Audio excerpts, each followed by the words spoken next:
อีนอแต่เนี่ย ถามมึงไงมึงบ่เฮ็ดหยังเลยแต่ละมื้อแต่ละเว้นมึงกินนอนเบิ่งโทรศัพท์มึงบ่เฮ็ดเวียกอีหยังเลยว่าบ่โดนมึงก็ตายพิการอัมพฤกษ์อัมพาตแตกซุมื้อนี่บ่เฮ็ดหยัง ถ้ากูตายไปนี่คันมึงว่ากูบ่ดีป่านนั้นกูฮู้หน้าที่เลยกูตายพวกกูย่างลงไปเลยนรก มึงสิลงนรกฟ้าวแท้แม่ บาดที่นี่มึงอย่าให้กูพ่อมึงไปนะถ้ามึงน้ำก้นกูไปนี่มึงยากะ กูอยากหัวมึงฟังกูก่อน โยมพี่บาทนั่นเพิ่นบ่เอาดอกกูมึงฟังกูเพิ่นสิเอาไปลงกันหยังนรก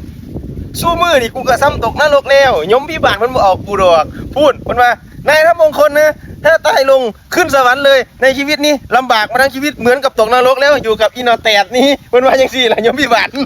เดี๋ยว